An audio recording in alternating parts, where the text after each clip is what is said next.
You want to know what you are to me, Elena? You're a placeholder, a beautiful, expensive placeholder. Marcus's words echoed in her head as Elena stood before 200 guests at the Grand Meridian Hotel.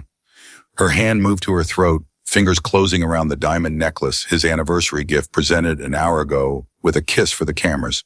She ripped it off. The clasp exploded. Diamonds scattered across marble like shattered stars. The ballroom went silent. Marcus's face contorted with fury, but Elena was already walking her bare feet, leaving wet prints from champagne someone had spilled. 12 years of perfect smiles died in that moment. She didn't know the Mafia boss in the corner was watching. Didn't know her life was about to change forever. Before we continue, please subscribe to this channel and stay with me until the end of this story. Comment below with your city so I can see how far my story has traveled. Now let's begin. The rain hit Elena's face like needles. She gasped, stumbling down the hotel steps, her silver gown already soaked through. She had no coat, no phone, no shoes, just the burning need to disappear before the screaming in her head became real. Elena! Jessica's voice cut through the downpour. Elena, stop! She didn't stop. Her feet hit the sidewalk, cold cement, shocking her system. Behind her, the Grand Meridian blazed with light, Marcus's kingdom, where he was probably already spinning the story, turning her into the villain of his birthday celebration. Elena! Jessica grabbed her arm, spinning her around. Marcus's sister looked horrified at mascara running. What the hell were you thinking? I was thinking I'm done.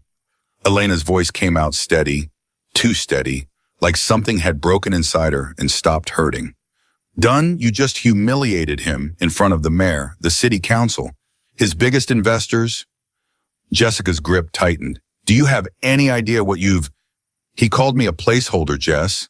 The words landed like stones. Jessica's mouth opened, closed. An hour ago, he pulled me into that coat room, you know, the one by the kitchen, and he told me I was a placeholder. A beautiful, expensive placeholder until he found someone worthy of the Martinez name. Elena laughed, the sound cracking. Then he went back out there, put his arm around that woman, Veronica, from his office, and toasted to the people who make life worth living. He looked right at her when he said it. Jessica's hand dropped. Elena. So yes, I humiliated him. I humiliated him in front of everyone who matters. And you know what? It felt good. Elena stepped back. Tell him I'm not coming back. Where will you go? The question hit harder than the rain.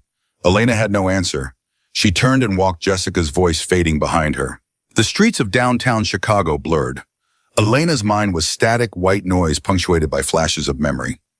Marcus introducing Veronica as his invaluable partner.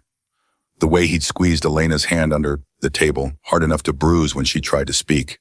The laughter when someone asked about children and Marcus said, some women aren't built for motherhood. She'd wanted children. He'd had a vasectomy 3 years into their marriage without telling her. Elena's legs gave out. She collapsed onto a bench, shivering violently. Her gown clung to her skin like ice. Across the street, a young couple walked by under an umbrella laughing at something. The woman's head rested on the man's shoulder. Elena couldn't remember the last time Marcus had touched her with affection. Misty. She looked up. A young woman stood there holding a jacket. She had kind eyes, concern written across her face. You're going to freeze. The woman held out the jacket. There's a cafe around the corner. Nocturne. I work there. Come inside. Elena wanted to say no, to prove she could handle this alone. But pride was a luxury she'd lost somewhere between the coat room and the ballroom. Okay. The cafe was small, warm, half empty. Sophie, the woman's name was Sophie, led her to a corner booth and disappeared, returning with water and towels. Tea, coffee. I don't have money. The admission burned. Didn't ask if you had money. Sophie's voice was gentle. Asked if you wanted something hot. Tea, please. Alone in the booth, Elena pressed the towel to her face. She was 34 years old. No job. Marcus had insisted she quit years ago. No money. He controlled everything, gave her an allowance like she was 12. No friends. He'd systematically destroyed every relationship she'd tried to maintain. No family close by. Her mother was dead. Her father had chosen Marcus's money over his daughter years ago. She had nothing. Rough night. Elena lowered the towel. A man stood beside her, table tall. Dark-haired, expensive suit, but loosened tie. His eyes were almost black, unreadable. That's an understatement, and she managed. Mind if I sit? You look like you could use company, or I can leave. Your call. There was no pressure in his voice, no demand, just an offer. You can sit. He slid across from her, studying her face with an intensity that should have felt intrusive but somehow didn't. I'm Dominic. Elena. What happened, Elena? Why do you care? Maybe I don't like seeing people break alone. The honesty in his voice made her throat tight. Bad marriage. How bad? The kind where you leave in the middle of his birthday party because if you stay one more second, you'll stop existing entirely. The words tumbled out. The kind where he tells you you're just a placeholder, where he parades his mistress in front of you and everyone pretends not to notice, where you realize you've spent 12 years disappearing piece by piece and there's almost nothing left. Dominic's jaw tightened. Marcus Martinez. Elena's stomach dropped. How do you? I was there. Different event in the hotel, but I saw you walk out. Saw the necklace. He paused. Saw him laugh about it after you left. Rage flooded her system. He laughed. Made a joke about hormones. His friends laughed with him. Then he went back to Veronica like nothing happened. Dominic's voice hardened. That's when I followed you. Why would you do that? Because I've watched men like Marcus Martinez destroy women for sport. And I'm tired of watching. He pulled out his phone, typed something, slid it across the table. That's my number. You need help. Real help. You call me. Elena stared at the screen. I don't understand. You don't know me. I know enough. I know you just walked away from a man who will use every resource he has to drag you back. Not because he loves you, he doesn't. Because he can't stand losing. Especially not publicly. Dominic leaned forward. By morning, he'll have filed a missing persons report. He'll paint you as unstable, maybe dangerous to yourself. By tomorrow afternoon, half this city will think you had a mental breakdown. How do you know that? Because it's exactly what I'd do if I were him. Something dark flickered across Dominic's face. Difference is I'm not him, and I know how to fight men like him. Who are you? Someone who can help, if you let me. He stood, pulled out his wallet, left several $100 bills on the table. That's for a hotel room tonight. Sophie knows a place. Tomorrow you start planning your next move. He placed a business card beside the cash. When you're ready to fight back instead of just survive, call that number. I can't pay you. Didn't ask you to. His voice softened. Elena, men like Marcus count on you being alone, being helpless, being too scared to fight back. Don't prove him right. Then he was gone. Sophie appeared with tea. He's intense, but he's good people. You know him. He comes in sometimes. Always tips well. Never causes problems. Sophie hesitated. But the people he meets here, they're not the kind you want as enemies. What kind are they? The kind that makes you grateful they're on your side. Elena wrapped her hands around the mug, her mind racing. Dominic Sorrento. The name meant nothing but something about the way he'd moved, the way he'd known exactly what Marcus would do, her phone. If she'd had it, it would be exploding with calls by now. Marcus mobilizing his army, controlling the narrative, setting the trap. She picked up the business card. Heavy stock, just a name and number, nothing else. What if this was a mistake? What if she was being dramatic like Marcus always said? What if no? She remembered the coat room, his hand on her waist, his mouth by her ear. You want to know what you are to me, Elena. You're a placeholder, a beautiful, expensive placeholder. But don't worry, I'll keep you around until I find an upgrade. You've been a good little wife. She'd stood there frozen as he'd straightened his tie and walked back to his party. Back to Veronica. 12 years. She'd given it to him 12 years. Elena tucked the card into her bra, the only safe place she had. Then she sat in that cafe for another hour drinking tea, feeling warmth return to her body while her mind made plans. Sophie walked her to the hotel later, a small worn building 3 blocks away. The clerk barely glanced up as Sophie paid cash, asked no questions. The room was tiny, clean. Elena locked the door, wedged the chair under the handle, and finally let herself feel it. Not tears, she was too empty for tears. Just the crushing weight of reality.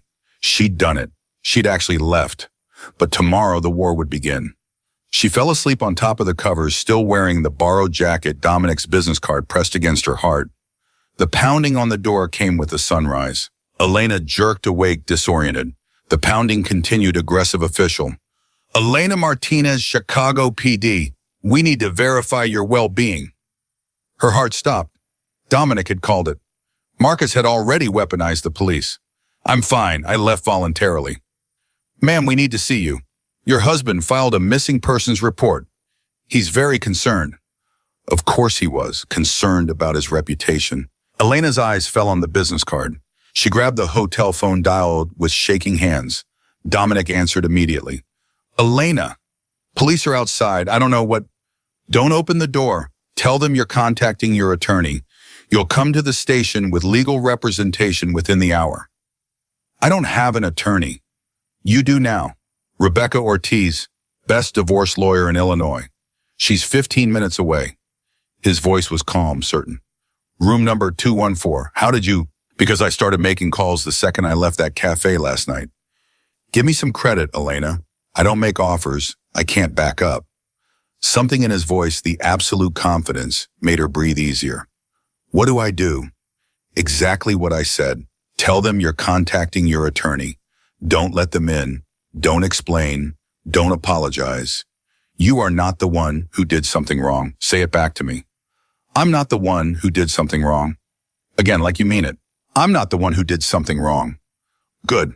Rebecca will be there in 12 minutes. Stay calm. The line went dead. Elena returned to the door, her voice stronger now. I'm contacting my attorney. I'll come to the station with legal representation within the hour. Silence, then.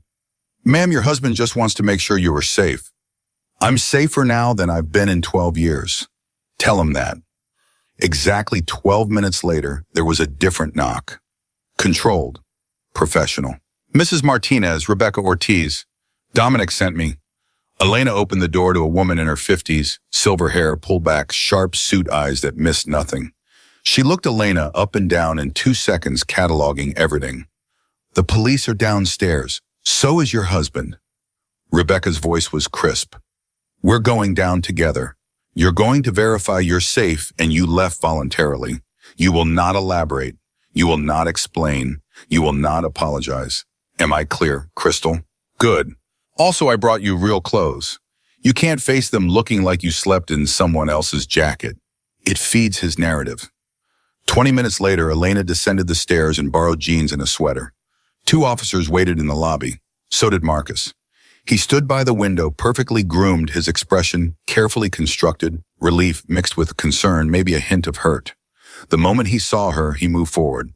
Elena, thank God. I've been out of my mind. Rebecca stepped between them like a blade. Mr. Martinez, I'm your wife's attorney. She's here to confirm she's safe. Any further contact goes through me. Marcus's mask cracked. Just for a second, Elena saw the rage underneath before he composed himself. Her attorney? That's interesting. We didn't have any attorneys yesterday. A lot changed yesterday. Rebecca's smile was razor sharp.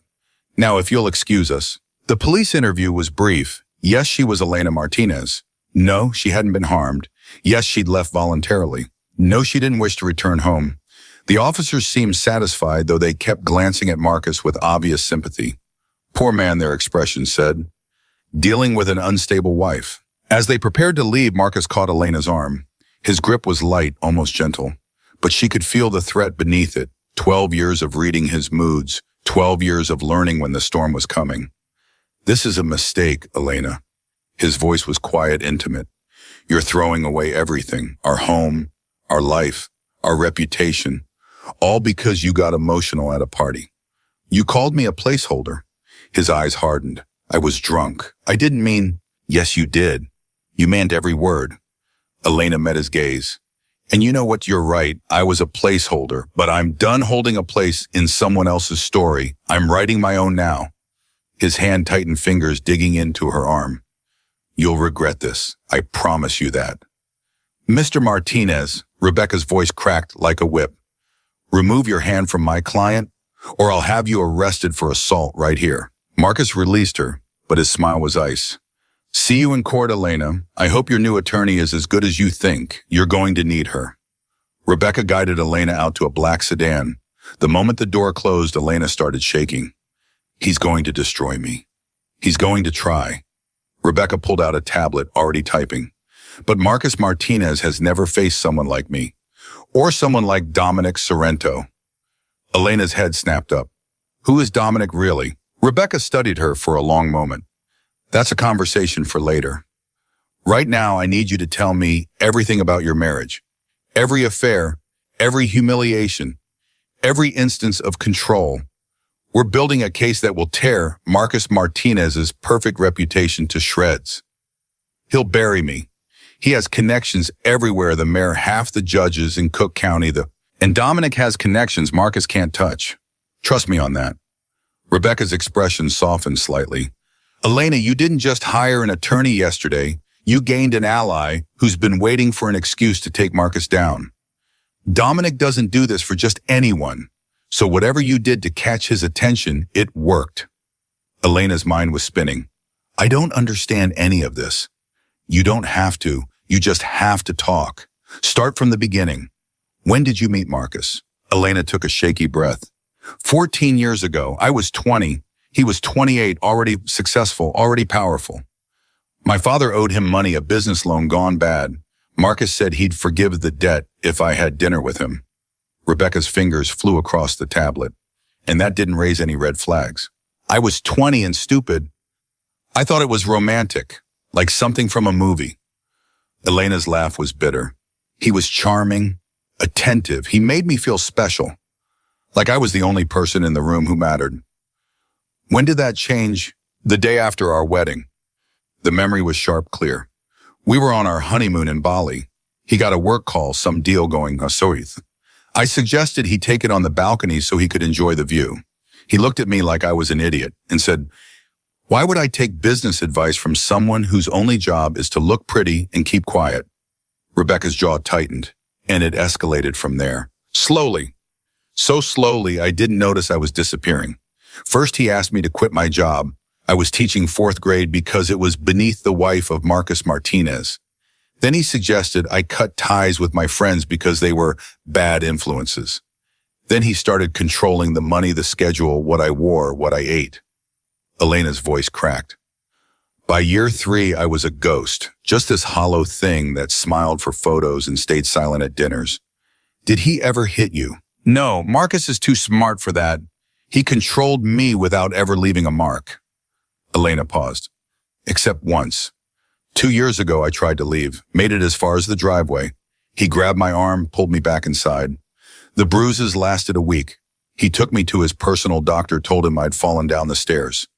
The doctor didn't even examine me, just nodded and wrote a prescription for anxiety medication. Rebecca's expression was cold fury. That doctor's name, Dr. Richard Ashford. He's going to wish he'd actually examined you. Rebecca made a note. What else affairs? Veronica's the current one, but she's not the first. There was Amanda, 3 years ago, his assistant. Before that, someone named Claire. Before that, Elena trailed off. I stopped keeping track. He wasn't even discreet about it. He wanted me to know, wanted me to feel powerless. Why did you finally leave last night? The placeholder comment was the final straw. But honestly, I've been dying inside for years.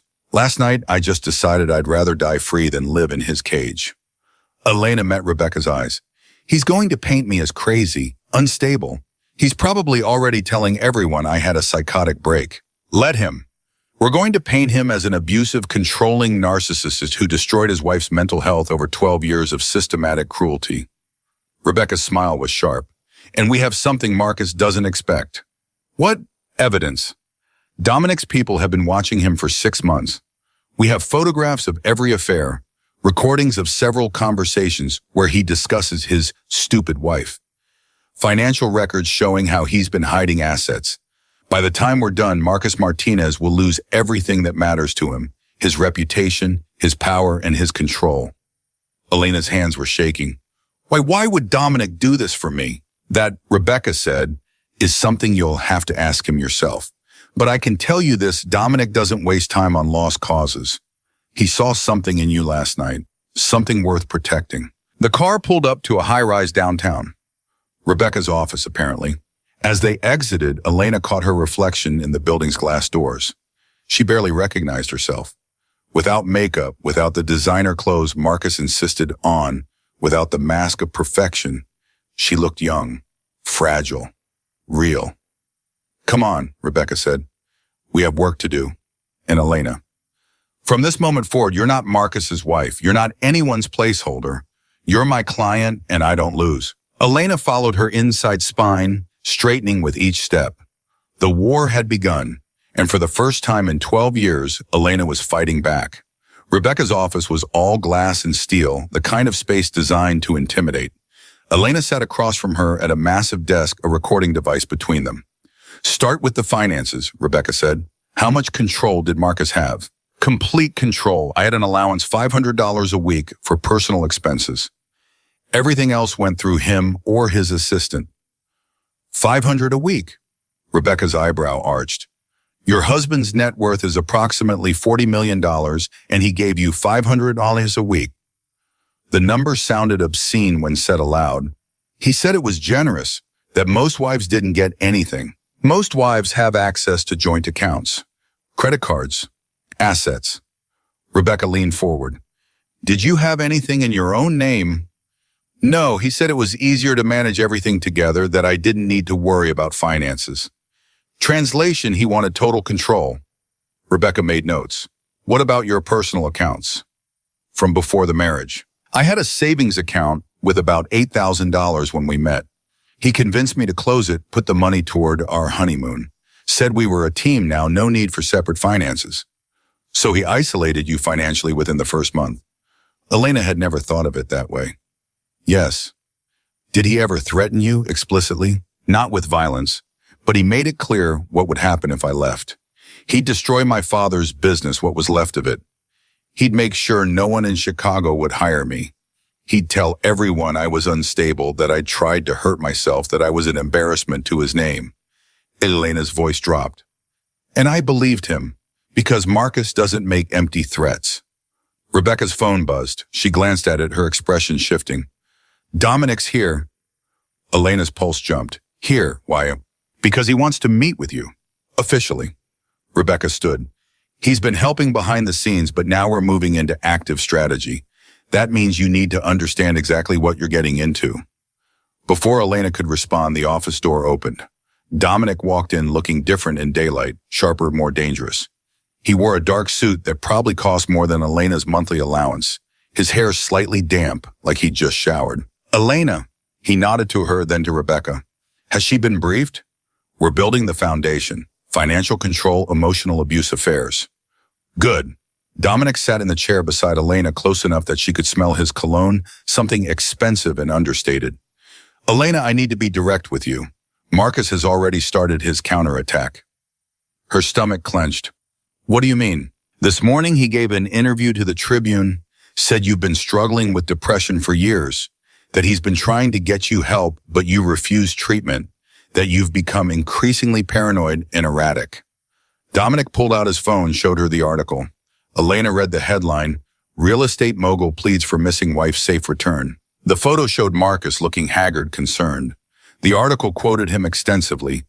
"Elena is the love of my life, but she's been battling demons. I can't fight for her. I just want her to come home so we can get her the help she needs." "He's lying." Elena's hands shook.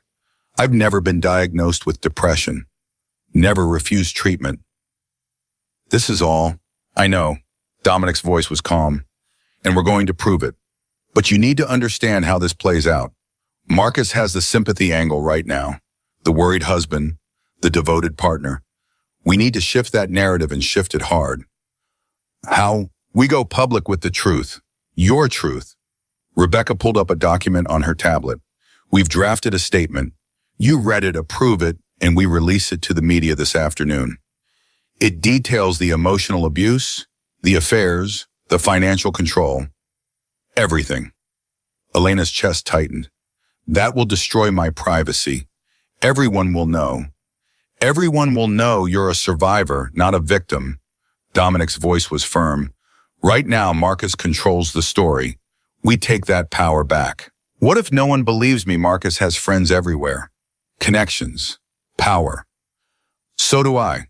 Dominic leaned back. "And mine don't care about country club memberships or political donations. They care about results." Something in his tone made Elena look at him closer. Who are you, really? Rebecca and Dominic exchanged a glance. I'm someone who knows how men like Marcus operate, Dominic said carefully. Someone who has resources to fight them. That's all you need to know right now. No, Elena's voice was stronger than she expected. If I'm trusting you with my life, I need to know who you are. A slow smile crossed Dominic's face. Fair enough. I own several businesses in Chicago construction, real estate development, import-export. Some of my methods are unconventional. I have friends in places Marcus can't reach. And I have a particular talent for finding information people want to keep hidden. You're saying you're a criminal. I'm saying I operate in gray areas, always have. He didn't look away. Does that change things for you? Elena thought about it. About Marcus's pristine reputation built on cruelty, about the judges and politicians he'd bought, about 12 years of playing by rules that only ever protected him. No, she said, it doesn't. Good, because we're about to get very dirty very fast. Dominic pulled out a folder spread photographs across Rebecca's desk. These were taken over the past 6 months. Marcus with Veronica at the Peninsula Hotel, Marcus with Amanda at his Lake Forest property, Marcus with a woman named Diane. She's married to one of his business partners, by the way. Elena stared at the images. Bile rose in her throat. You've been following him. I've been documenting him. There's a difference. Dominic tapped one photo. This one's particularly useful. Taken 3 weeks ago, Marcus and Veronica at what appears to be a very intimate dinner. Notice the ring on her finger. Elena looked closer. That's my grandmother's ring. He told me it was stolen. He gave it to his mistress. We have the jeweler's records showing he had it resized. Rebecca's smile was predatory. That's not just infidelity, Elena. That's theft of marital property. How did you get all this? I told you, I have resources. Dominic gathered the photos. But here's what matters. We have enough evidence to destroy Marcus's reputation and credibility. The question is, are you ready for what comes next? Because once we release your statement, there's no going back. He'll come at you with everything he has. Elena thought about the coat room, about being called a placeholder, about 12 years of disappearing. I'm ready. You're sure? Because Marcus will hire private investigators. He'll dig into your past, try to find anything he can use against you. He'll let him dig. Elena's voice was steel. I've done nothing wrong. I've been the perfect wife, the perfect prisoner. There's nothing to find. Dominic's expression shifted, something like respect. All right, then. Rebecca released the statement. Schedule a press conference for tomorrow morning. Tomorrow, Elena's stomach dropped. That's too soon. I need time to prepare to... There is no preparing for this, Rebecca said gently. You sit at a table, write a statement, don't take questions. 5 minutes, and it's done. And then we file for divorce. Full asset disclosure, restraining order, the works. Rebecca pulled up more documents. We're asking for half of everything plus spousal support plus damages for emotional distress. Elena's head spun. How much are we talking about? 20 million give or take, plus the Lake Forest house since it was purchased with marital funds, plus compensation for the 12 years you gave up your career and financial independence. $20 million. The number was incomprehensible. He'll never agree to that. He doesn't have to agree. Illinois is a no-fault divorce state, but we're documenting fault anyway. Adultery, financial abuse, emotional cruelty. By the time we're done, Marcus will be lucky if he keeps half of what he has. Rebecca's eyes gleamed. And that's assuming we don't find criminal activity in his business dealings. What criminal activity? Dominic and Rebecca exchanged another look. Your husband's real estate empire was built very quickly, Dominic said. Too quickly. There are questions about how he acquired certain properties. Zoning changes that happen suspiciously fast. Permits that bypass normal channels. We're looking into all of it. You think he bribed officials? I think your husband cuts corners. And when you cut enough corners, eventually you cut something illegal. Dominic stood. But that's our problem, not yours. Your job is to get through tomorrow's press conference. Rebecca will prep you. I'll handle everything else. Wait, Elena stood too. Why are you doing this? Really, you said you've been watching Marcus for 6 months. You had all this evidence before you ever met me? So why now? Why me? Dominic was silent for a long moment.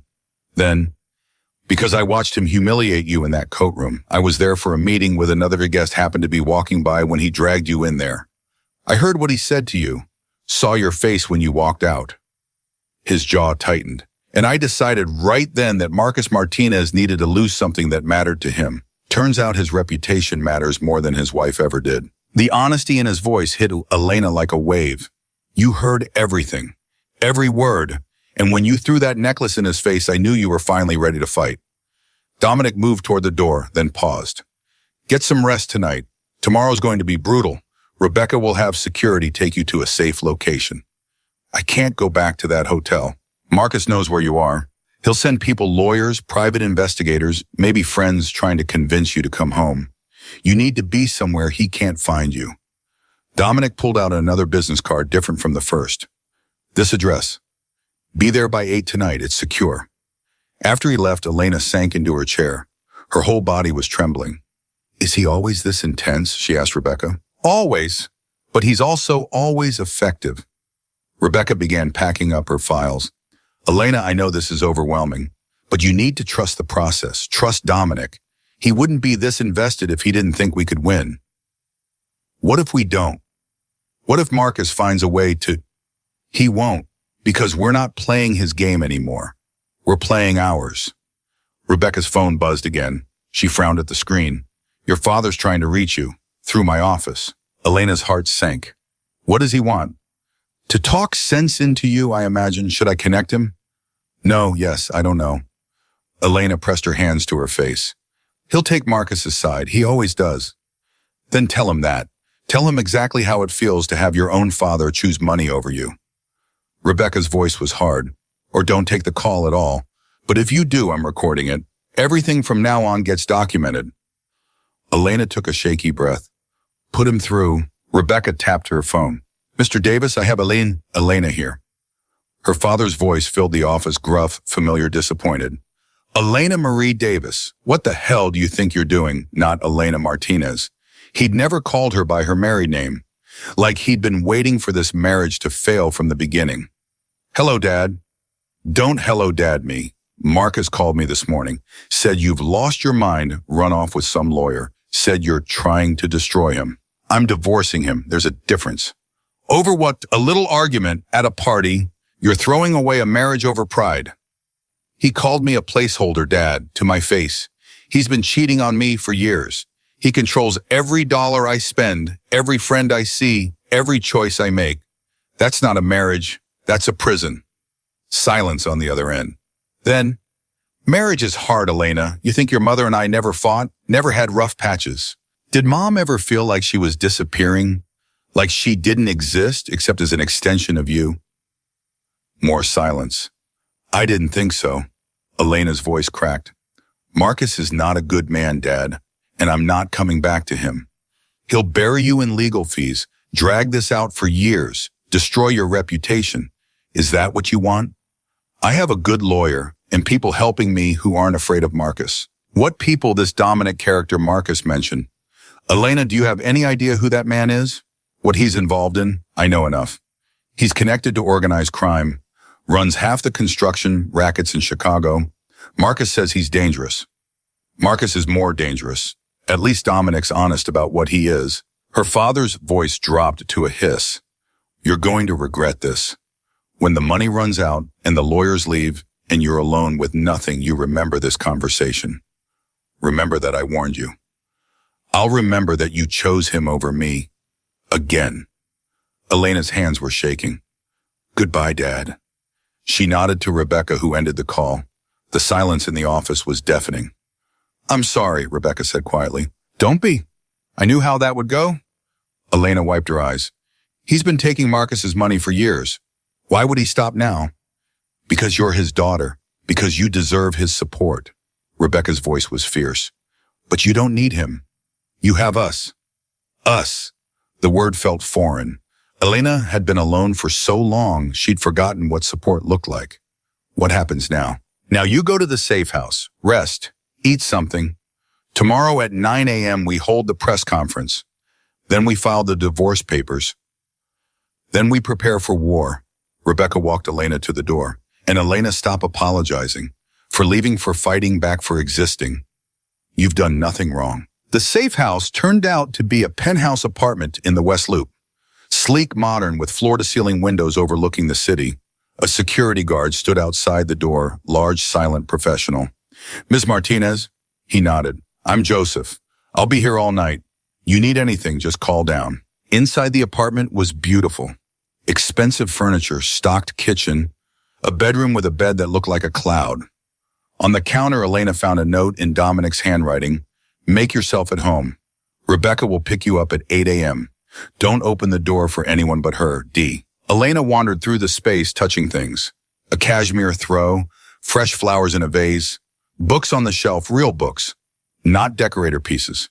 Someone had stocked the fridge with actual food, not just the organic, tasteless health food Marcus insisted on. She found wine, opened a bottle, poured a glass, and stood at the window looking out at Chicago. Somewhere in the city, Marcus was planning his next move, calling in favors, strategizing with his lawyers, spinning the story. But for the first time in 12 years, Elena wasn't afraid of what he might do. She was angry. The anger felt clean, sharp, real. Her phone, the new one Rebecca had given her, buzzed. A text from an unknown number. "It's Dominic, just checking in. You settling okay?" Elena stared at the message. How had he gotten this number? Rebecca must have given it to him. She typed back, "Yes, thank you for this place. It's beautiful. It's yours as long as you need it. Get some rest. Tomorrow's a big day. Can I ask you something? Anything?" Elena's fingers hovered over the keyboard. Then, "Did you really just happen to be in that hotel? Or were you there because of Marcus?" The response took longer this time. "I was there because of Marcus. I've been building a case against him for months. But I wasn't planning to act on it until I saw what he did to you." "Why were you building a case?" "Because men like him need to face consequences. And I'm in a position to deliver them." "You're talking about revenge. I'm talking about justice. There's a difference." Elena wasn't sure there was, but she typed, "Thank you anyway." "Don't thank me yet. Thank me when this is over and you're free." She set the phone down, finished her wine, poured another glass. Outside, the city lights blazed. Somewhere down there, people were living normal lives. Going to dinner, watching movies, loving each other freely. Elena couldn't remember what that felt like. She woke the next morning to pounding on the door. Panic seized her before she remembered Joseph was outside. "Ms. Martinez, it's Rebecca. We need to move up the timeline." Elena threw on clothes, opened the door. Rebecca stood there with 2 cups of coffee and a grim expression. "What happened?" "Marcus held his own press conference an hour ago, played the devastated husband, announced he's offering a $50,000 reward for information leading to your safe return, implied you might be a danger to yourself." Rebecca thrust a coffee into Elena's hands. "We're holding our conference in 30 minutes. No time to prepare. You're going in raw." "I can't." "Yes, you can. All you have to do is tell the truth." Rebecca pulled out the statement they drafted yesterday. "Read this. Don't deviate. Don't answer questions. We make our statement and leave." 25 minutes later, Elena stood in a hotel conference room facing 15 reporters and twice as many cameras. Her hands shook as she gripped the podium. Beside her, Rebecca stood like a warrior. The lights were blinding. "My name is Elena Martinez," she began, voice trembling. "And I'm here to tell you the truth. The truth about my marriage." She read the statement. Every word about the control, the manipulation, the affairs, every detail Rebecca had helped her craft. When she finished, the reporters erupted with questions. "Mrs. Martinez, is it true you've been diagnosed with—" "No questions," Rebecca said firmly. "We've said what we came to say." But one reporter pushed forward. "Mrs. Martinez, your husband says you're mentally unstable, that you've refused treatment. How do you respond?" Elena looked directly into the camera. "I respond that gaslighting is a classic abuse tactic, making your victim think they're crazy so no one believes them when they finally speak up. I'm not unstable. I'm free, and that terrifies him." Rebecca pulled her away from the podium through a side door into a waiting car. The moment they were inside, Elena started shaking. "I did it," she whispered. "I actually did it." "You were perfect." Rebecca squeezed her hand. "Now comes the hard part." Marcus's response. It came within the hour, a statement from his lawyer calling Elena's accusations false and defamatory, a threat of a lawsuit for slander, a detailed account of Elena's erratic behavior over the past year, all lies, all designed to make her look unstable. But the court of public opinion was shifting. Social media exploded with support for Elena. #Believe. Elena started trending. Women came forward with their own stories of Marcus's cruelty. Former employees he'd harassed women he'd dated before Elena, who described similar patterns of control. By afternoon, 3 major sponsors had pulled their support from Marcus's charity foundation. "He's bleeding," Rebecca said with satisfaction. "Keep pushing." That night, Elena returned to the penthouse to find Dominic waiting. "You did good today," he said. "Marcus is fighting back hard. Let him. Every punch he throws makes him look worse." Dominic handed her a glass of wine. "Tomorrow we file the divorce papers. After that, discovery begins. We get access to all his financial records, business dealings, everything." "What are you looking for?" "Proof that he's not the legitimate businessman he pretends to be. Proof that his empire was built on bribes and kickbacks and illegal land deals." Dominic's eyes were hard. "Your husband made enemies on his way up, Elena. I'm just giving them permission to speak." "This isn't just about my divorce, is it?" "No, it's about taking down a man who's hurt a lot of people and never faced consequences." He paused. "Does that bother you?" Elena thought about it, about the women coming forward, about the employees Marcus had destroyed, about 12 years of being invisible. "No," she said, "it doesn't bother me at all." Dominic's phone rang at 2 a.m. Elena heard it from the guest room where she couldn't sleep, heard his voice go cold and clipped through the walls. When he emerged minutes later, his expression was granite. "Get dressed. We need to leave now." Elena's heart lurched. "What happened?" "Marcus just had your father arrested." The words didn't make sense. "What?" "Why about fraud, embezzlement, tax evasion, every financial crime you can think of." Dominic was already moving, grabbing his jacket. "It's a message. He's showing you what happens when you fight back." Elena's hands went numb. "But my father, he doesn't have anything to do with this. He took Marcus's money. That makes him vulnerable." Dominic's voice was hard. "Get dressed. We're going to the police station." The drive took 12 minutes. Elena spent every second trying to breathe, trying not to fall apart. Her father was a lot of things: weak, selfish, disappointing, but he wasn't a criminal. Marcus had set him up. Had to have. Rebecca met them at the station, already in full lawyer mode. They're holding him on $2 million bail. The charges are extensive. If even half of them stick, he's looking at 15 years. "Marcus did this." Elena's voice shook. "He's punishing me through my father." "We can't prove that." "Not yet." Rebecca's jaw was tight. "But we will." They wouldn't let Elena see him. She stood in the waiting area while Rebecca went in, feeling like the walls were closing in. Dominic stood beside her, silent and watchful. "This is my fault," Elena whispered. "No, this is Marcus's fault. Don't take responsibility for his cruelty. My father warned me. Said Marcus would destroy everyone around me. I didn't listen. Your father took Marcus's money for years. He made his choices. Now he's facing the consequences." Dominic's voice softened. "That doesn't make this your fault." Rebecca emerged 20 minutes later, her expression grim. "He's being arraigned in the morning. I can represent him if you want. But Elena, this is bad. The evidence is substantial. Bank records, forged documents, wire transfers. Either Marcus planted it very well or your father actually did these things." Elena's stomach turned. "What are you saying?"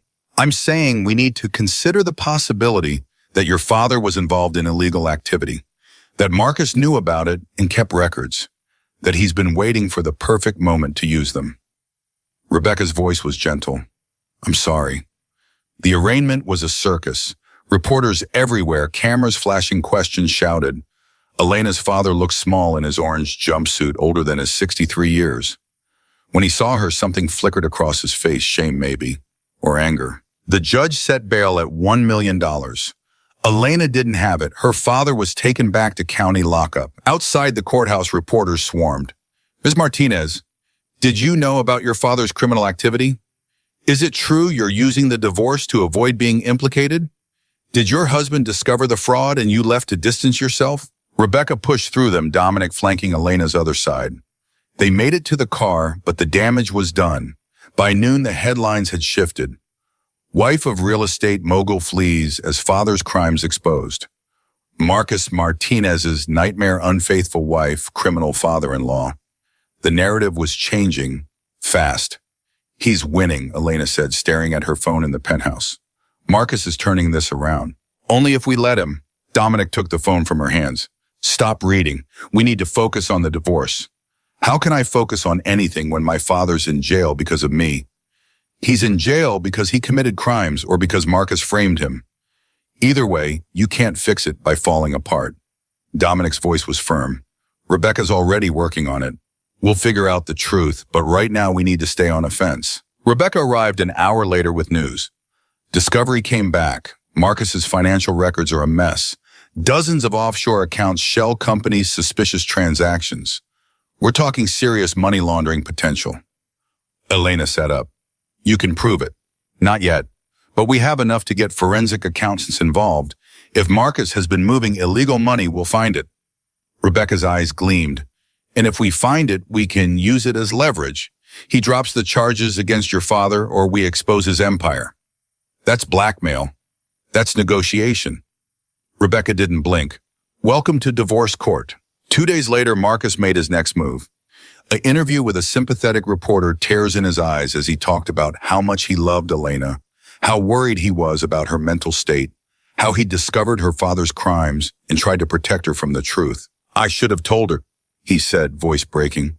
But I didn't want to hurt her, didn't want her to know her father had been stealing from my company for years. I kept hoping I could resolve it quietly, keep it from destroying her. And now she's punishing me for trying to protect her. The interview went viral. Public opinion swung back in Marcus's favor. The narrative became devoted husband trying to protect unstable wife from her criminal father. Elena watched it from the penthouse feeling sick. He's rewriting history, she whispered, making himself the hero. Let him. Dominic's voice was cold. Heroes have further to fall. That night, Dominic's phone buzzed with a message. He read it, his expression shifting to something dangerous. What? Elena asked. One of Marcus's former business partners just agreed to talk. Says he has information about bribes Marcus paid to city officials. Specific names, dates, amounts. Dominic looked up. This could be the break we need. They met the man Richard Caldwell in a parking garage the next morning. He was nervous, sweating despite the cold. Marcus ruined me, Richard said without preamble. Pushed me out of our partnership, took everything. I've been waiting 5 years for a chance to return the favor. What do you have? Rebecca asked. Richard pulled out a flash drive. Copies of everything. Emails, wire transfers, recorded conversations. Marcus paid off 3 aldermen, 2 city inspectors, and a judge to push through permits for his waterfront project. We're talking $500,000 in bribes. Elena's breath caught. You can prove this. Every transaction is documented. Marcus was meticulous. That's what's going to destroy him.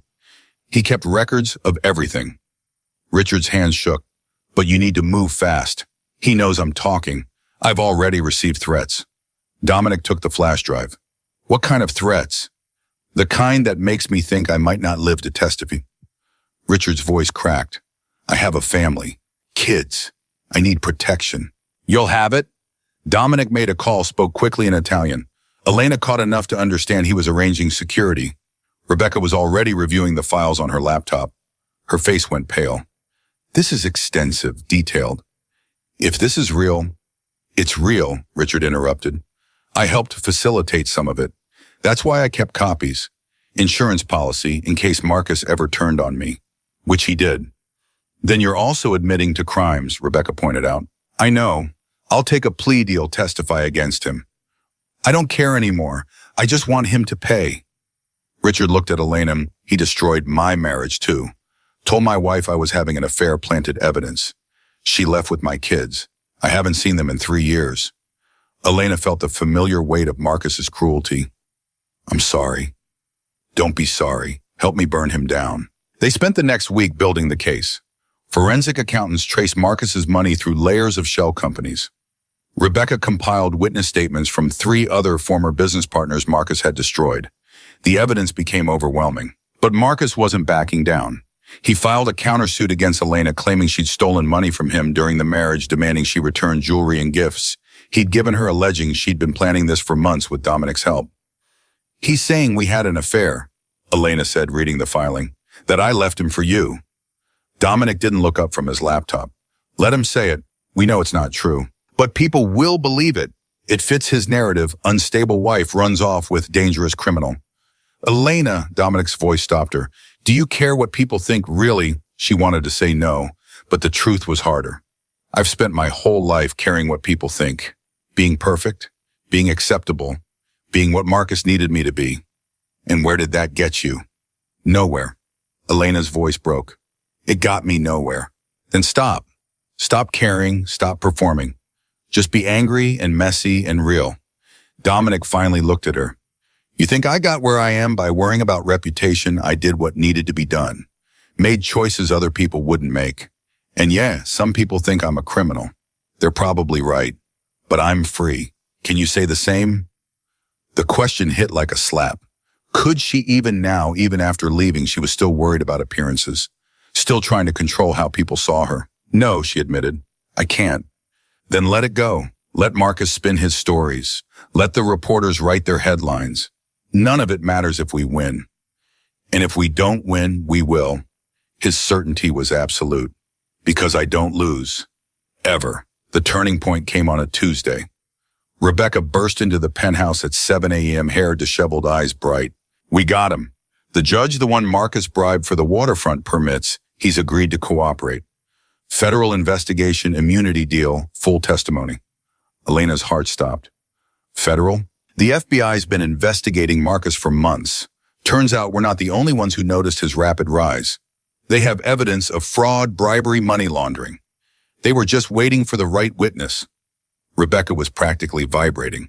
"That judge is the domino that brings down the whole operation. What does this mean for the divorce?" "It means Marcus has bigger problems than you. It means his lawyers are about to get very distracted. It means we have leverage." Rebecca pulled out her phone. "I'm calling his attorney. We're making a deal." The negotiation took 6 hours. Elena sat in Rebecca's office, listening to her lawyer destroy Marcus's position piece by piece. By 3 p.m., they had an agreement. Marcus would drop all charges against Elena's father. He would agree to an uncontested divorce with a $25 million settlement. He would sign a non-disclosure agreement, preventing him from ever discussing Elena publicly. And in exchange, Elena would not testify against him in the federal case. "Can I testify anyway?" Elena asked. "After the divorce is final." Rebecca's smile was sharp. "The NDA only covers the divorce. If the FBI subpoenas you for a criminal investigation, you're legally obligated to comply. So we're letting him think he's safe. We're giving him a false sense of security, then we're watching him fall." Rebecca pushed the agreement across the desk. "Sign this. Your marriage is over." Elena picked up the pen. Her hand trembled. 12 years of her life reduced to a signature on a legal document. She thought about the girl she'd been at 20, naive, hopeful, believing in fairy tales. She thought about the woman she'd become, hollow, controlled, invisible. She signed. "It's done," Rebecca said softly. "You're free." Free. The word should have felt triumphant. Instead, it felt terrifying. What did freedom even mean after 12 years of captivity? Elena left Rebecca's office in a daze. Dominic was waiting in the car, scrolling through his phone. When he saw her face, he set it aside. "How do you feel?" "I don't know." Elena's voice was small, lost, untethered, like I just jumped off a cliff and I'm waiting to hit the ground. "You're not going to hit the ground. You're going to learn how to float." Dominic started the car. "Come on, I want to show you something." He drove her to a building in River North, new construction, glass and steel, breathtaking. "This is mine. 24 units, half already sold. The penthouse is still available." "Why are you showing me this?" "Because you need a place to live. The safe house was temporary. You need somewhere permanent, somewhere Marcus doesn't know about, somewhere that's yours." Dominic handed her a key. "It's yours if you want it, no strings. You can buy it with your settlement, or I'll sell it to you at cost, or you can just live there while you figure things out. Your choice." Elena stared at the key. "I can't accept this." "Why not?" Because I don't know how to accept help. I don't know how to trust that people aren't trying to control me. Her voice cracked. I don't know how to be anything other than Marcus's wife. Then learn. Take the key. Look at the apartment. Make a choice that's yours and nobody else's. Dominic's voice was gentle. Elena, you've been making choices for other people your whole life. Your father, Marcus. Make one for yourself. She took the key. The penthouse was beautiful. Open floor plan, natural light, a kitchen that actually looked functional. Standing in the empty living room, Elena felt something crack open inside her. This could be hers, her space, her choice, her life. She started crying. Not sad tears, something else. Relief maybe, or grief for all the years she'd lost, or hope for the years she might finally have. Dominic stood in the doorway giving her space. When she finally composed herself, she turned to him. Thank you. Don't thank me. Just live. That's all I want. For you to actually live instead of just existing. That night, Elena moved into the penthouse. She had almost nothing, a few clothes. Rebecca had bought her toiletries, the divorce agreement. But it was hers. She stood at the window looking out at Chicago. Somewhere in this city, Marcus was probably celebrating his deal, thinking he'd won. He'd gotten out of the divorce relatively cheaply, kept Elena silent, maintained his reputation. He had no idea what was coming. Elena's phone buzzed. A text from Rebecca. Your father's being released in the morning. Charges dropped. He wants to see you. Elena stared at the message. Part of her wanted to refuse. Her father had chosen Marcus's money over her for years, had abandoned her when she needed him most. But he was still her father. And maybe after everything, they both deserved a chance to be honest with each other. She texted back, I'll be there. The reunion happened at a coffee shop near the courthouse. Her father looked haggard, older, defeated. When he saw Elena, he didn't move to hug her. Thank you, he just said quietly, for getting the charges dropped. It wasn't for you, it was part of the divorce agreement. He flinched. Right, of course. They sat in silence for a long moment. Finally, Elena spoke. Did you do it? The fraud? The embezzlement? Was it real? Her father's hands tightened around his coffee cup. Some of it, not all of it. Marcus exaggerated, planted evidence to make it look worse. But yeah, I took some money I shouldn't have. I was desperate. The business was failing. I had debts. Marcus offered to help, but there were strings. There were always strings. So you stole from him. I borrowed. I was going to pay it back. He looked up, eyes red. I know how that sounds. I know I'm making excuses. But Elena, you have to understand Marcus had me trapped. Just like he had you trapped. I couldn't get out. You could have tried. You could have warned me, helped me leave, done anything other than take his money and tell me to stay. I was a coward. His voice broke. I chose money over my daughter. I chose comfort over your safety. And I'll regret that for the rest of my life. Elena wanted to stay angry, wanted to hold on to the righteous fury that had sustained her through the divorce. But sitting across from her father, seeing his shame and regret, she felt it drain away. I can't forgive you yet, she said. Maybe not ever, but I understand. Marcus is very good at trapping people. You got out. You fought back. I'm proud of you for that. The words hit unexpectedly hard.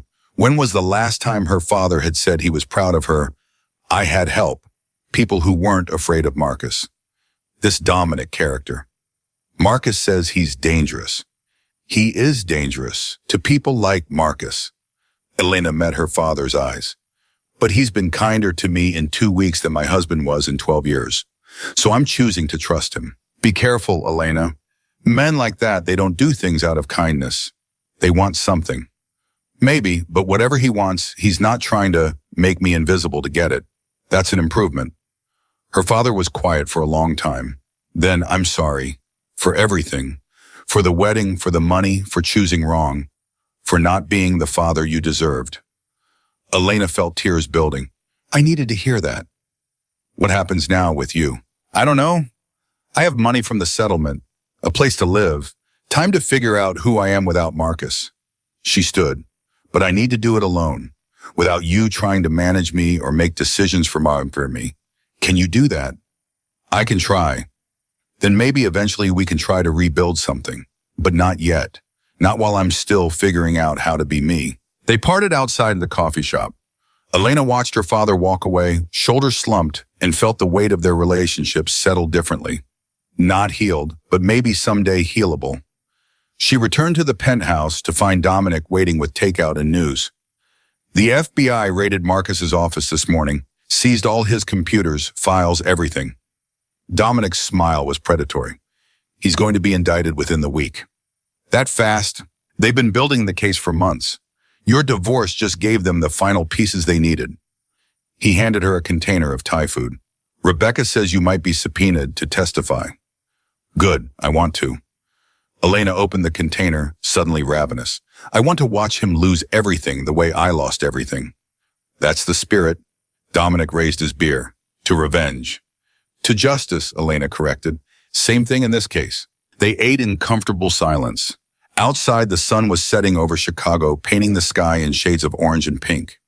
Elena watched it, feeling something shift inside her. For the first time in years, the future didn't feel like a prison sentence. It felt like possibility. Can I ask you something? She said. Anything.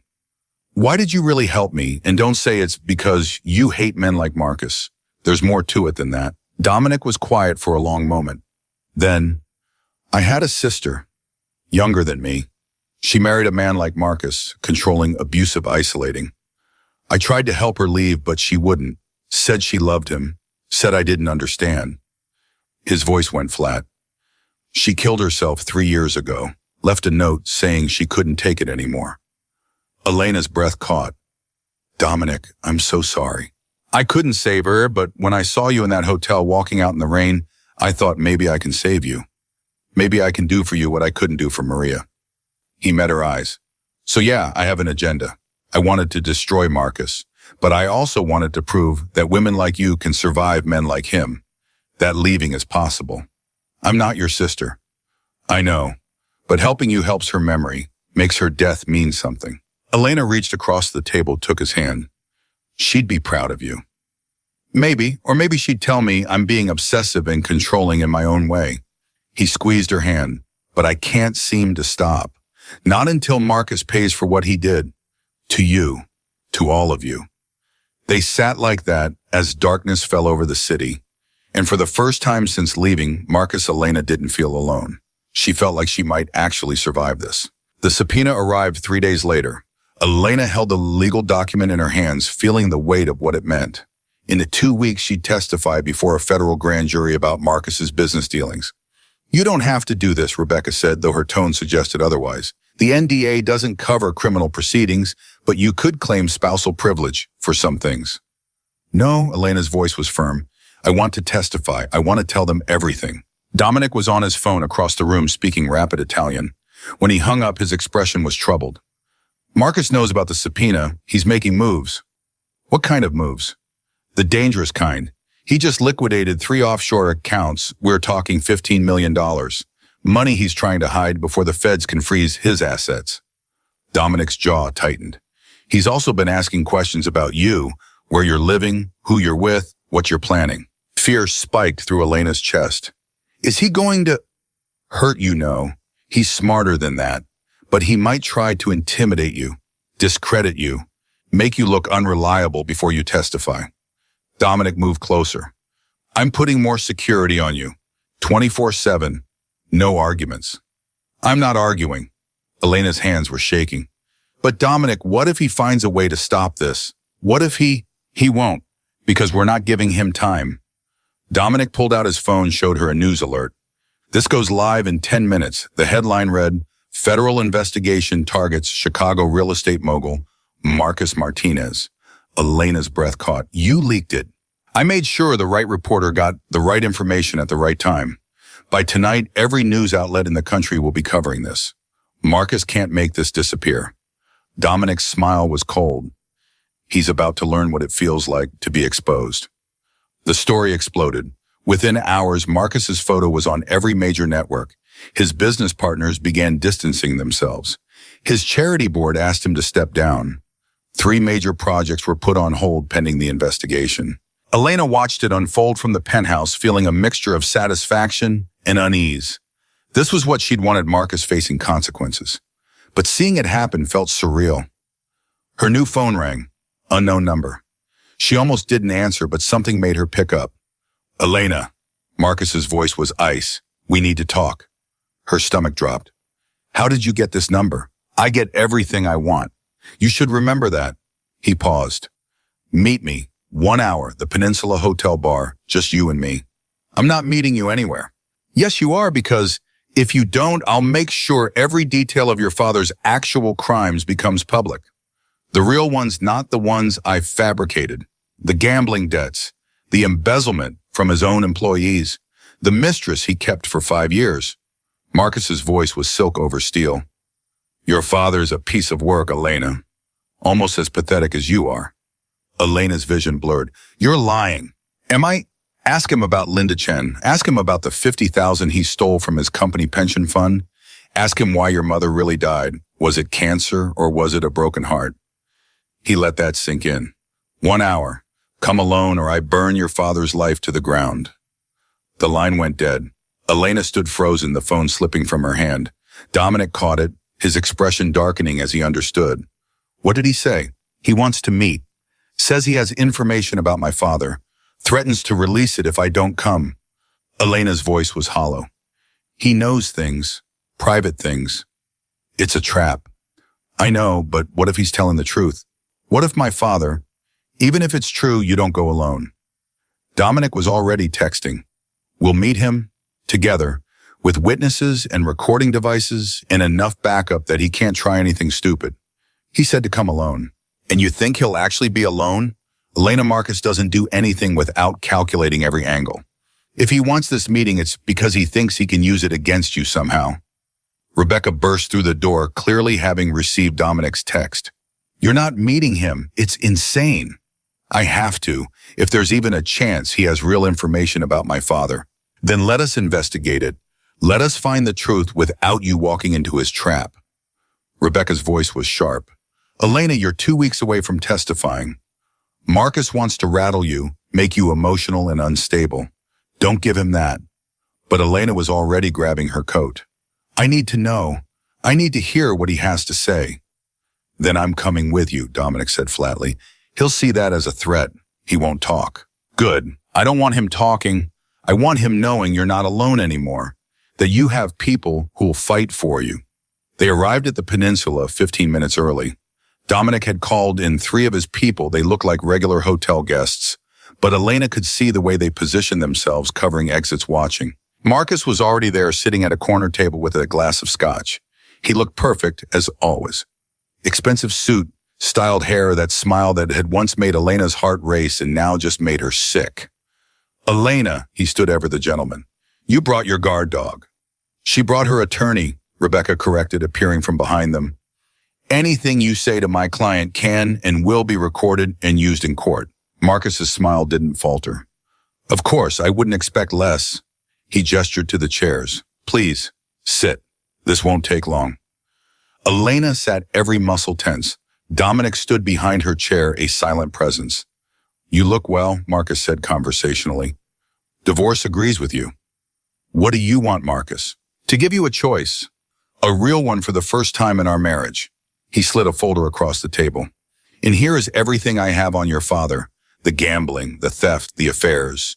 Enough to destroy what's left of his reputation and probably to send him back to jail. Elena's hands clenched. Why are you doing this? Because I want you to understand something.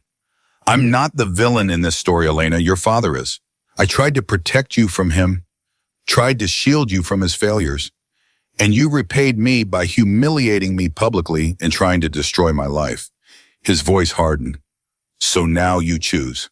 Drop the grand jury testimony, refuse to cooperate with the FBI, and I bury this folder. Or testify against me and I make sure everyone knows what kind of family you really come from. That's blackmail, Rebecca snapped. That's a business proposition. Marcus's eyes never left Elena. You think I'm the monster your father stole from people who trusted him, lied to your dying mother, destroyed his own life and blamed everyone else. At least I'm honest about what I am. Elena felt like she was drowning. I don't believe you. Then opened the folder. Her hand shook as she reached for it. Dominic's hand came down on hers, stopping her. Don't. Whatever's in there, it is designed to manipulate you. Don't give him that power. But Elena pulled away, opened the folder.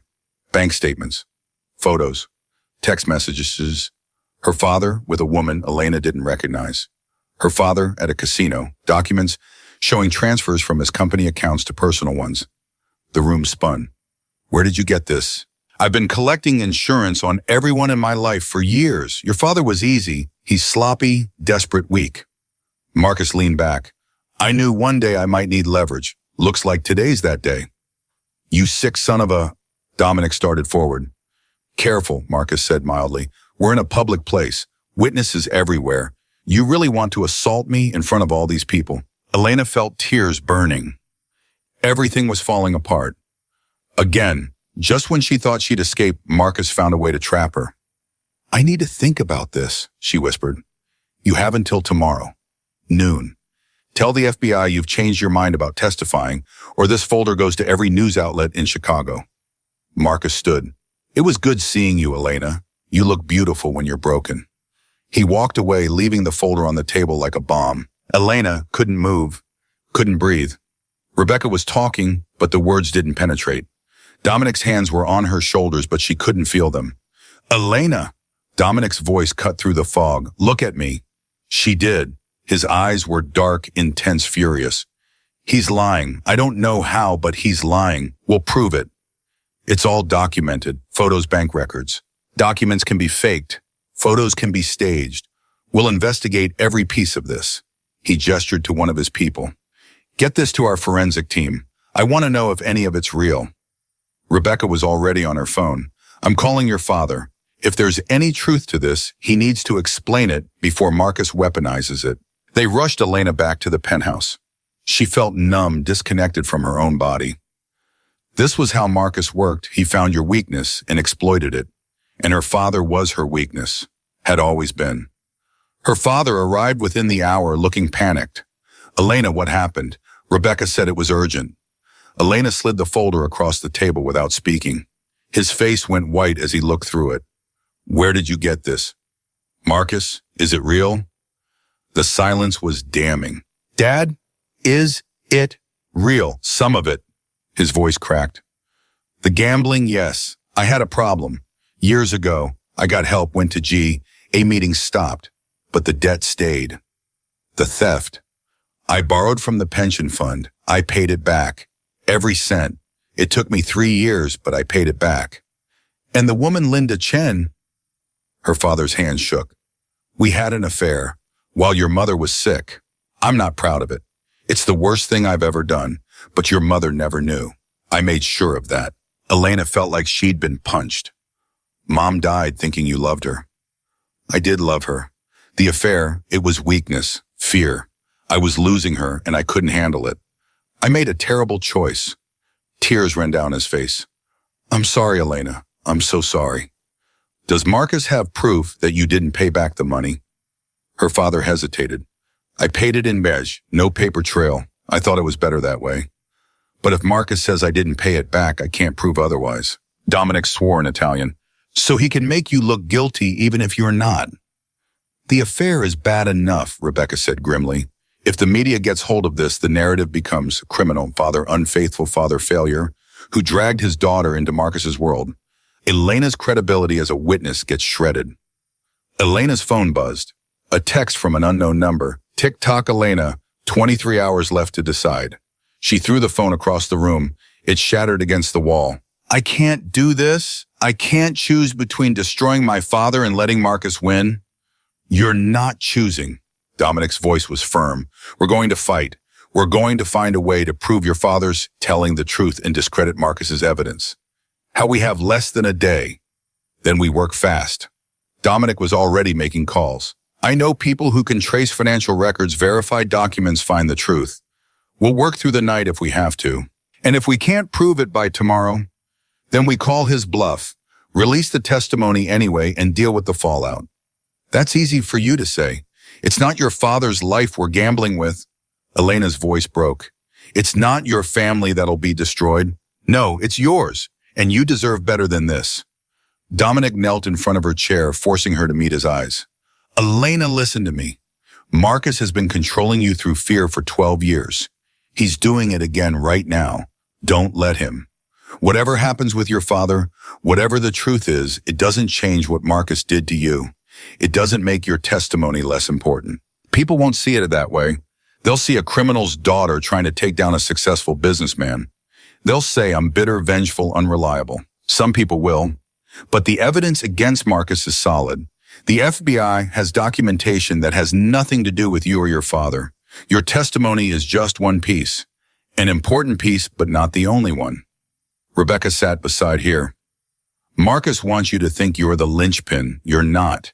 You're just the person who can speak to his character, to the pattern of abuse and control.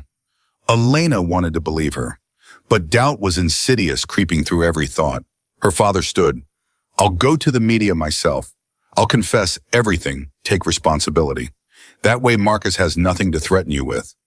No, Elena said sharply. That's exactly what he wants.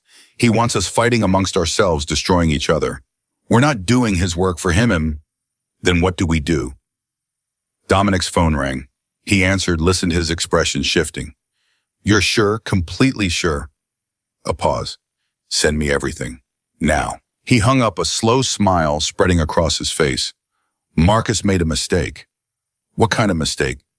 The bank statements in that folder, they're fake. My forensic team just confirmed it. The account numbers are real, but the transactions are fabricated. Marcus created false records to make your father look guilty. Hope flared in Elena's chest. You can prove it. We can prove the documents are forged. The photos of your father at the casino, they're real, but they're dated. From 8 years ago, before he got help. Marcus just made them look recent. Dominic's voice was triumphant. In the affair, there's no documentation. Just his word against your father's. So it's a bluff. The whole thing is a bluff. Not entirely, your father did have those problems, but Marcus exaggerated and fabricated to make them look current and criminal. Dominic showed her his phone. We can discredit this entire folder, and when we do, it proves Marcus is willing to forge evidence, which destroys his credibility in the federal case. Elena felt tears streaming down her face, but for the first time in days, they weren't tears of despair. We can use this against him. Better than that, we can turn his trap into his destruction. Rebecca was already typing. I'm drafting a response. By morning, we release our own statement. We reveal that Marcus attempted to blackmail you with forged documents. We provide the forensic evidence. We paint him as exactly what he is, a desperate man trying to silence his victim. He'll deny it. Of course he will. But the evidence is on our side. And when you testify to the grand jury next week, you'll be seen as the brave woman who stood up to her abuser's blackmail attempts. Your credibility goes up, not down. Elena looked at her father. You need to come clean about the affair before Marcus can use it. Elena, I can't your mother's memory. Mom's gone, and she deserved better than you gave her. But right now, we need to control the narrative. You go to the media tomorrow. You confess to the affair, explain about the gambling problem, and recoveries show proof that you paid back the pension fund money. Her voice was steel. You take away Marcus's ammunition. Her father looked older, smaller, but he nodded. Okay, I'll do it. Dominic's phone buzzed again. He read the message, his expression darkening. We have a problem. What now? Marcus just filed an emergency motion to block your grand jury testimony. Claims you're an unreliable witness due to mental instability and bias. He's asking for a psychiatric evaluation before you're allowed to testify. Rebecca swore. He's trying to delay and create doubt. When's the hearing? Tomorrow, 10 a.m. Dominic looked at Elena. You ready to fight in court? Elena thought about the past 3 weeks, leaving the hotel in the rain, the press conference, the divorce. Every moment Marcus had tried to break her, and every moment she had survived. I'm ready. The courtroom was packed. Media everywhere, cameras outside, reporters shouting questions. Marcus sat with his legal team, 4 attorneys in expensive suits, projecting confidence. Elena sat with Rebecca, Dominic beside her. She wore a simple navy suit, no jewelry, minimal makeup. She looked exactly like what she was, a woman telling the truth. The judge was a woman in her 60s, sharp-eyed and no nonsense. Mr. Brennan, you're claiming Ms. Martinez is mentally unfit to testify. Marcus's lead attorney stood. Your Honor, we have documentation showing a pattern of erratic behavior, emotional instability, and potential mental illness. We believe a psychiatric evaluation is necessary to determine her competency. What documentation? Statements from her husband, ex-husband, Rebecca corrected, regarding her behavior during their marriage. Instances of paranoia, depression, emotional outbursts. Do you have any medical documentation? Actual diagnoses from licensed professionals? The attorney hesitated. No, Your Honor. Mrs. Martinez refused all treatment. So you have no medical evidence, just the word of a man currently under federal investigation for fraud and bribery. The judge's tone was dry. Is that correct? We also have statements from family members expressing concern about her mental state. Which family members? Another hesitation. Her father. Rebecca shot to her feet. Your Honor, that's a lie. Mr. Davis has provided no such statement. In fact, he's here today to testify on his daughter's behalf. The judge looked at Marcus's attorney. Is this true? Adamo? We were told that we believed. You believed wrong. Anything else? Any actual evidence of mental incompetence? The attorney shuffled papers, clearly grasping. The manner in which she left her husband, walking out of a public event causing a scene. A woman leaving an abusive relationship is not evidence of mental illness, counselor. It's evidence of self-preservation. The judge's voice was ice. Motion denied. Ms. Martinez will testify as scheduled. And Mr. Brennan, I suggest you advise your client that frivolous motions to silence abuse victims don't play well in my courtroom. The gavel came down. Marcus's face went dark with rage.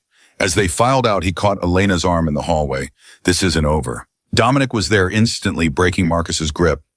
Touch her again and you'll lose more than this motion. Threatening me in a courthouse? How stupid are you? Not a threat, a promise. Dominic's voice was deadly quiet. You've already lost Marcus. You just don't know it yet.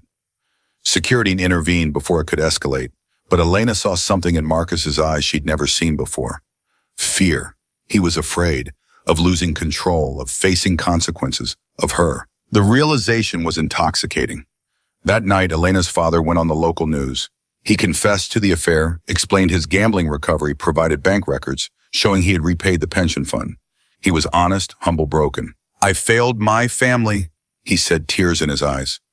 I failed my wife, my daughter, myself, and Marcus Martinez knew it. He collected my failures like weapons waiting for the right moment to use them. Not to help me, not to protect my daughter, but to control her, to keep her silent about his own crimes. That's the kind of man he is. The interview went viral. By morning, the narrative had shifted completely. Marcus wasn't the wronged husband. He was the manipulative abuser trying to silence his victim with blackmail and forged evidence. The grand jury testimony was scheduled for Monday. Elena spent the weekend preparing with Rebecca, going over every detail of Marcus's business dealings she'd witnessed over 12 years. He used to take calls in the bedroom, she said. Late at night, I'd hear him talking about permits, inspections, making problems go away. He never thought I was listening, but I was. Can you remember specifics, names, dates? Some. There was an alderman, Bill Morrison. Marcus paid him $50,000 to expedite zoning for the Riverside project. I remember because Marcus joked about it at dinner. Said Morrison was cheap compared to the judge. Rebecca's eyes lit up. That's the judge who approved the waterfront permits. You heard Marcus talk about bribing him.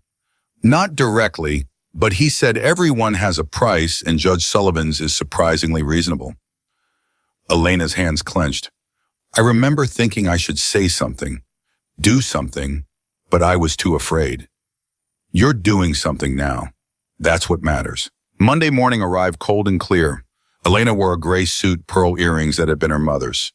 She looked professional, composed, credible. Inside the grand jury room, she took the oath with a steady voice, and then she told them everything. Every conversation she'd overheard, every suspicious meeting, every time Marcus had celebrated getting away with something. 12 years of careful observation of being invisible enough that he forgot she was there. She testified for 4 hours. When she emerged, Rebecca was waiting with a smile. The prosecutor says you were their strongest witness yet. It's enough to indict him. It's enough to bury him. 2 days later, the indictment came down. Marcus Martinez was charged with 15 counts, including bribery, fraud, money laundering, and racketeering. His bail was set at $10 million. His empire was crumbling, and Elena was finally truly free. If you or someone you know is having a difficult time, free support is available. Find resources. Elena watched the news coverage from Dominic's office, feeling disconnected from the chaos unfolding on screen. Marcus being led from his house in handcuffs, his attorneys swarming, reporters shouting questions he refused to answer. "How does it feel?" Dominic asked quietly. "Empty." Elena's voice surprised her. "I thought I'd feel triumphant, victorious, but I just feel hollow." "That's normal. Revenge doesn't fill the holes people like Marcus create. It just stops them from making new ones." Rebecca burst in without knocking, waving her phone. "Marcus's attorneys just called. They want to negotiate a plea deal." Elena's heart stuttered.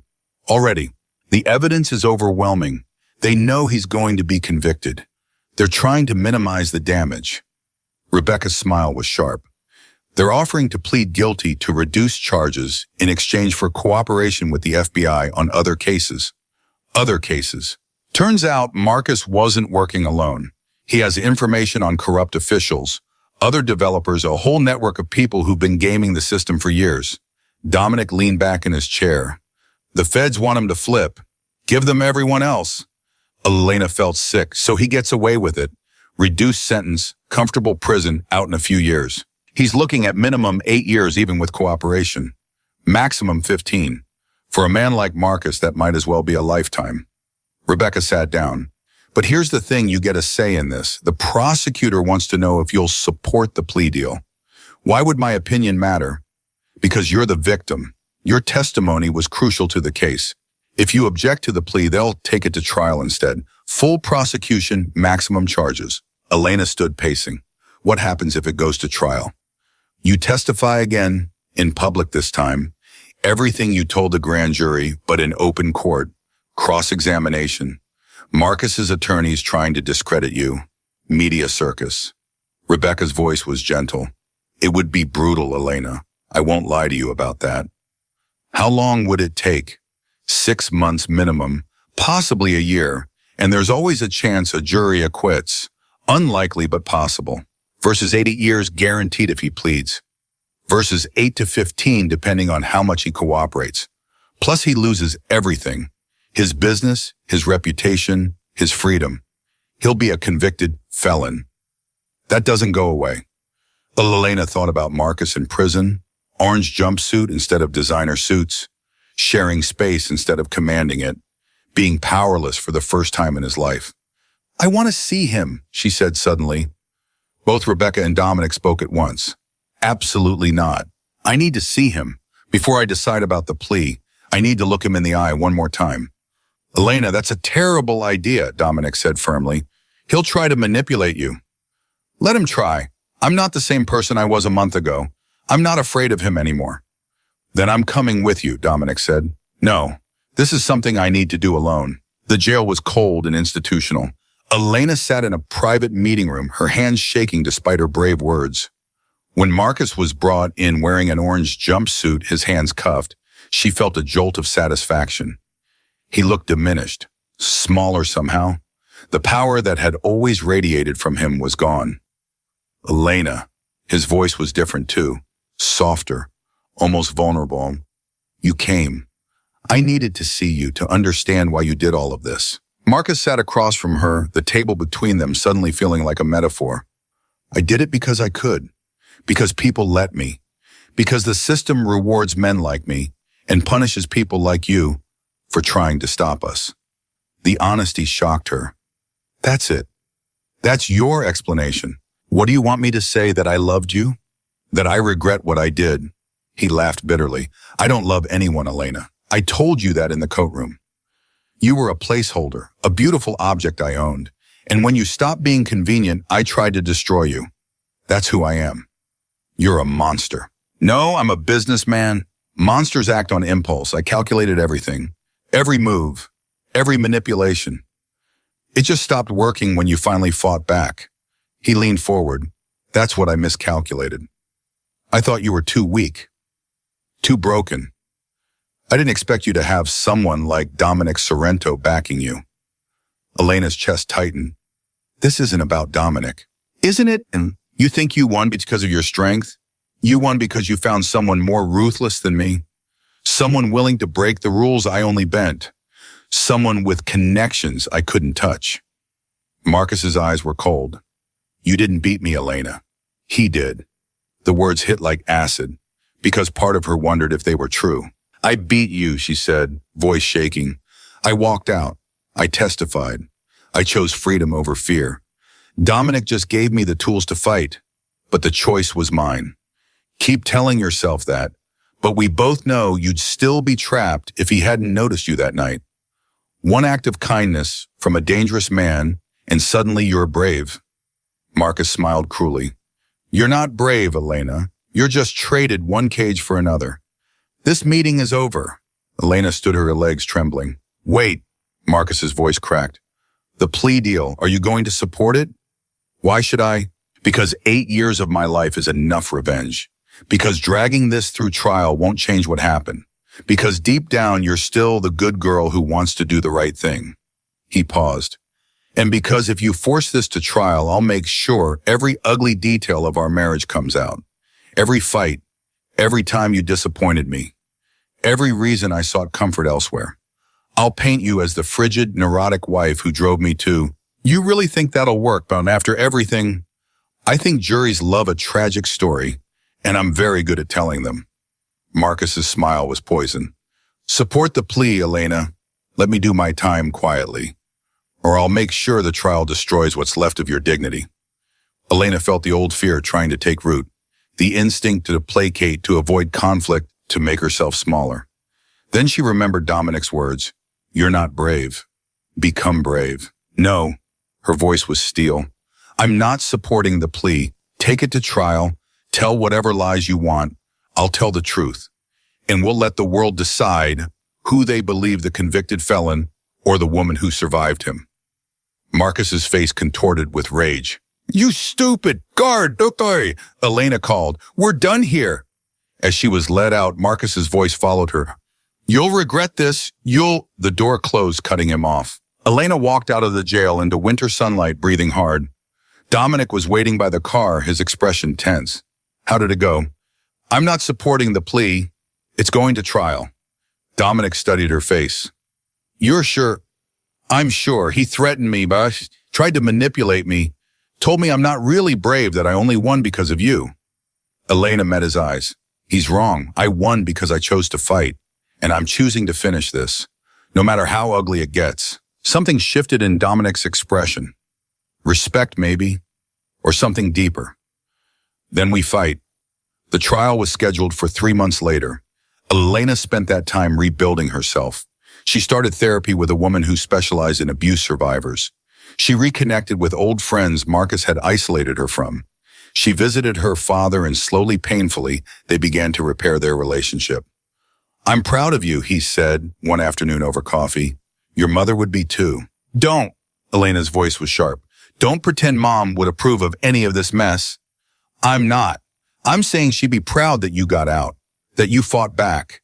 She stayed with me through the affair, through my gambling, through everything. She never left. I always wondered if she regretted that. His voice broke. I think she'd be glad you didn't make her mistake. Elena felt tears burning. I miss her. Me too.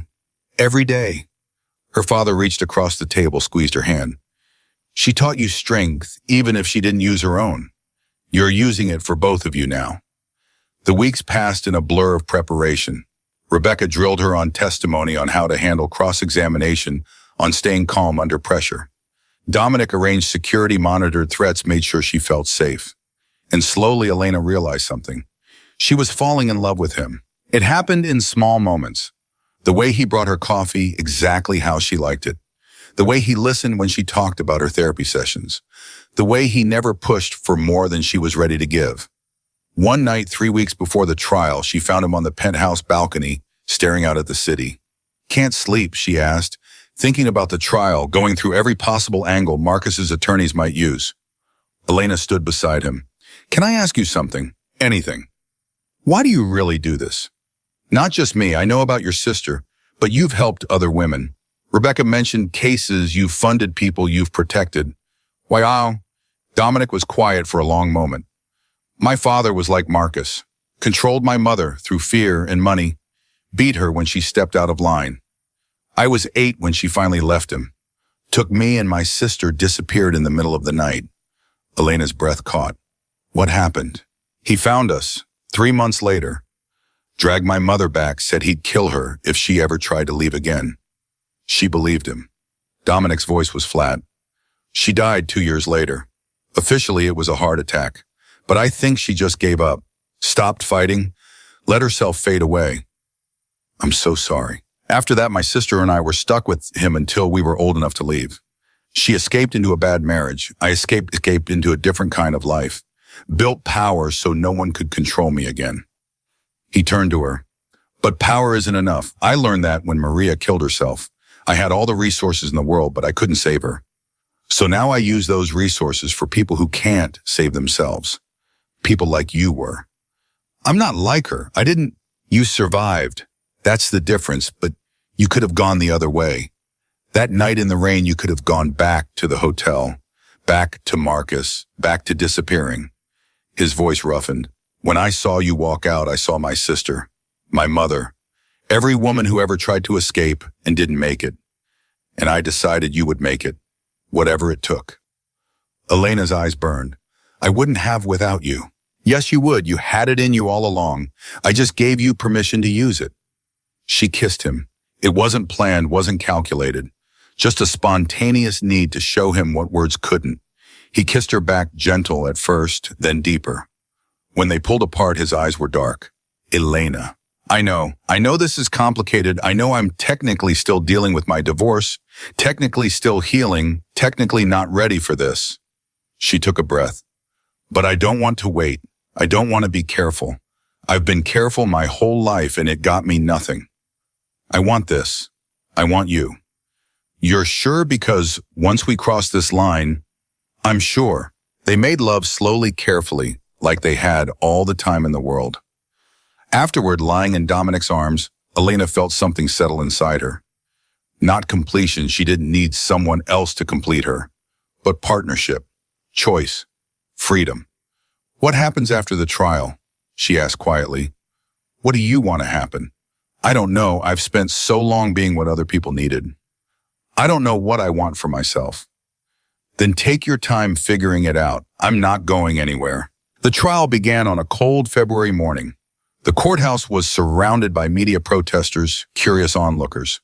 Elena walked in, flanked by Rebecca and Dominic, her head high. Marcus sat at the defense table, looking polished and confident. His attorneys had clearly coached him well. But when his eyes met Elena's, she saw the fear underneath. The prosecution's case was methodical, devastating. Witness after witness detailing Marcus's crimes, financial experts tracing the money, city officials admitting to taking bribes, the judge from the waterfront case testifying about the $50,000 Marcus had paid him. And then it was Elena's turn. She took the stand in a navy suit, hands steady as she placed them on the Bible. Do you solemnly swear to tell the truth, the whole truth, and nothing but the truth? I do. The prosecutor was a woman named Sarah Chen Sharp, efficient, devastating. She walked Elena through her marriage chronologically. The control, the isolation, the financial abuse, the affairs. Mrs. Martinez, did you ever witness your ex-husband engaging in illegal business practices? Yes, many times. Can you give us an example?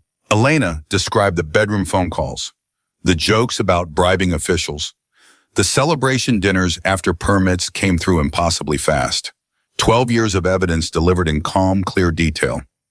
Marcus's lead attorney, a man named Richard Brennan, rose for cross-examination. He was smooth, practiced, condescending. Mrs. Martinez, isn't it true that you left your husband because you were having an affair with Dominic Sorrento? No.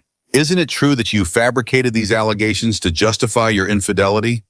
No.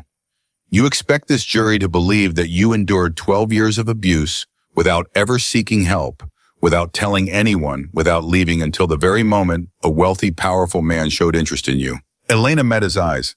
I expect this jury to understand that abused women don't leave on a schedule. We leave when we're ready, when we're strong enough, when someone finally shows us we're worth saving.